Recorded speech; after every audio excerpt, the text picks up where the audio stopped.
This conference will now be recorded. Hello, everybody. Welcome back. My name is Dr. Doug Smith. I want to welcome everybody back to the podcast today.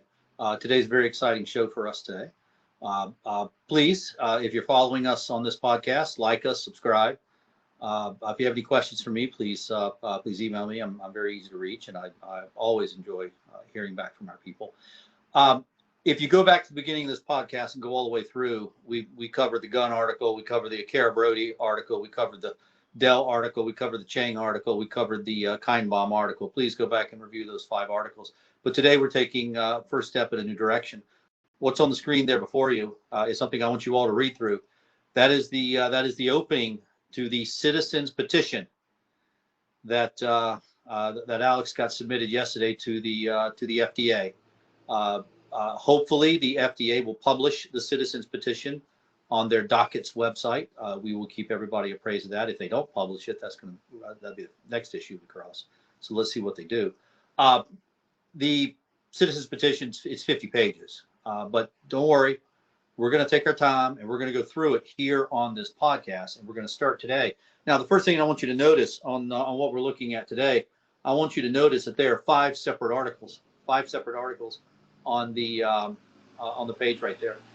We are presenting the science to the FDA just like we're presenting the science to you guys, and the FDA has overlooked the science, which has contributed greatly to the problem.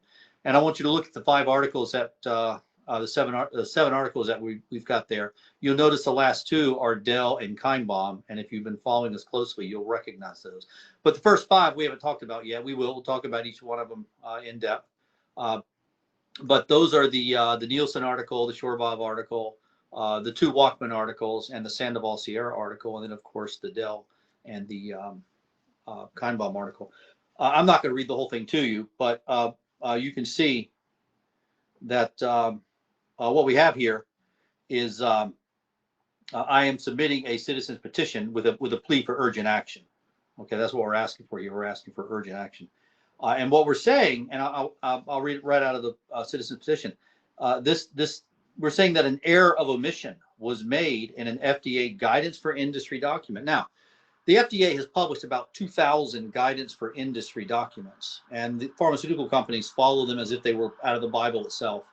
And so, if the FDA makes an error, if the FDA makes a mistake, then if the FDA publishes something in the guidance document that's not right, that mistake is going to be magnified, and that's exactly what has happened in this opioid crisis. The FDA made a mistake in a guidance for industry document, and unfortunately, the error that was made was in a guidance for industry document that had to do with how to prevent genetic damage in the U.S. citizens.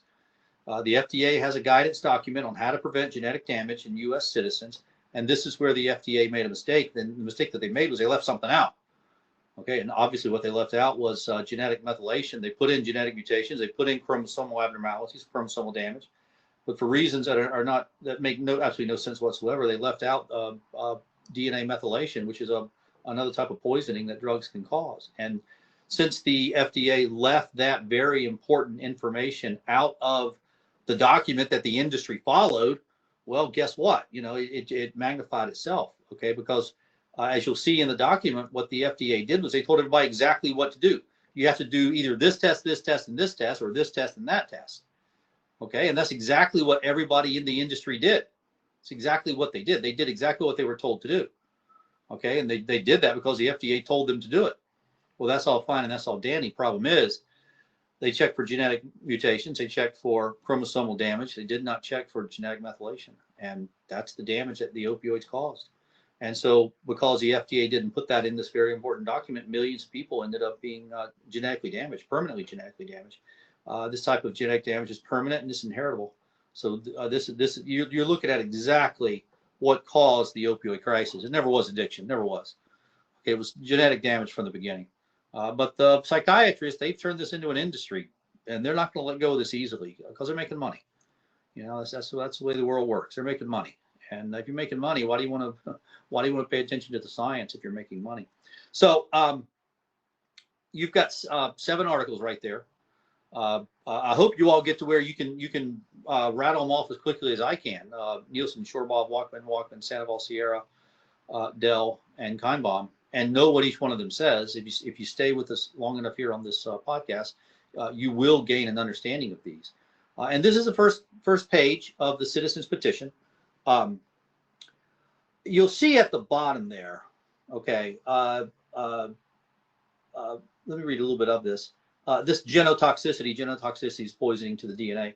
This genotoxicity of poisoning to the DNA is associated with a high morbidity and mortality. The symptoms of this genotoxicity include an abnormality in the autonomic nervous system.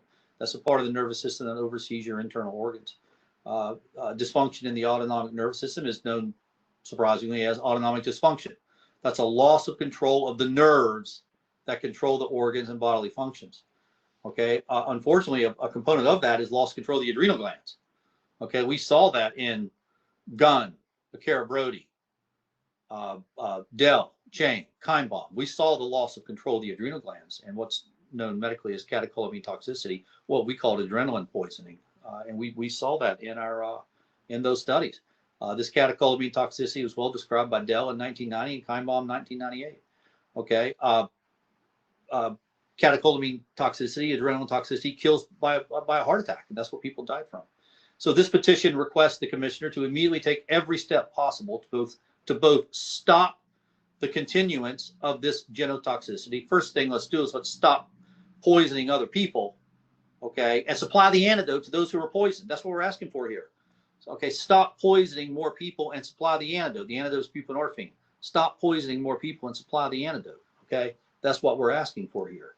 And if you don't get the antidote out there, these people are at risk of imminent death. Okay, and so what we're talking about here is something we put together called the treatment IND. And for those of you who are in our telemedicine program, we're basically running the treatment IND right there. Treatment IND, treatment IND. IND stands for investigational new drug. What we did was we submitted buprenorphine back to the FDA as an investigational drug for the treatment of autonomic dysfunction. We submitted buprenorphine back to the FDA for the treatment of the actual illness. Okay, not for treatment of opioid addiction or opioid use disorder or some nonsensical mental health diagnosis, but for the actual diagnosis that is occurring. So once we submitted buprenorphine back to the FDA, and then we were able to submit a treatment IND, we can turn this opioid crisis around. We can turn it around pretty quickly. So we'll hold there for today.